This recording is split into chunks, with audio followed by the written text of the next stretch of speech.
À l'oral, au moment de l'entretien, vous serez interrogé sur les lectures cursives et complémentaires, c'est-à-dire tous les textes, images et œuvres intégrales que vous aurez lues pendant l'année. Je vais vous montrer comment construire une fiche courte, un recto suffit, synthétique en 3 mouvements et efficace parce que reliée avec la problématique générale. Voici comment se présente une fiche en lecture complémentaire. Pas besoin d'écrire des pages, juste des éléments synthétiques qu'on peut organiser en 3 mouvements principaux.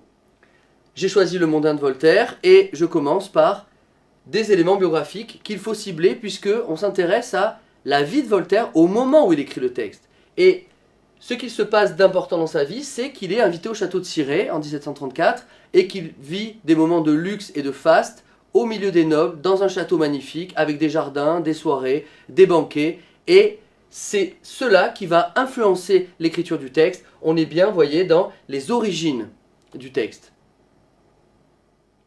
Maintenant, vous devez cerner les différents thèmes du texte. Voltaire, dans Le Mondain, s'inspire des différents âges mythiques, des Travaux et les Jours, dans lequel on voit l'âge d'or qui est favorable à l'état de nature, et l'âge d'argent, d'airain et de fer. Pour Hésiode, on voit bien que c'est une dégradation de la vie humaine.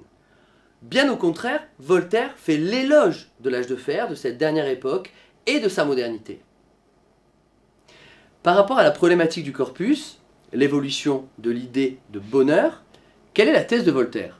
Eh bien, il fait l'apologie du luxe, des bienfaits du progrès technique, des découvertes scientifiques notamment, et il fonde l'idée de bonheur sur toute activité humaine contemporaine.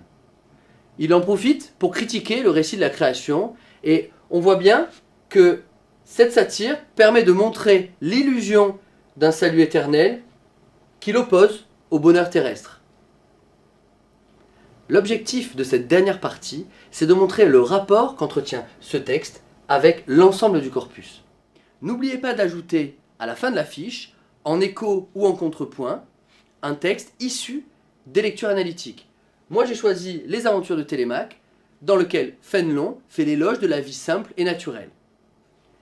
Vous voyez que la fiche se déroule bien en 3 mouvements, que le dernier mouvement est le plus important puisqu'il est consacré à la relation qu'entretient le texte avec le corpus général ainsi que la problématique.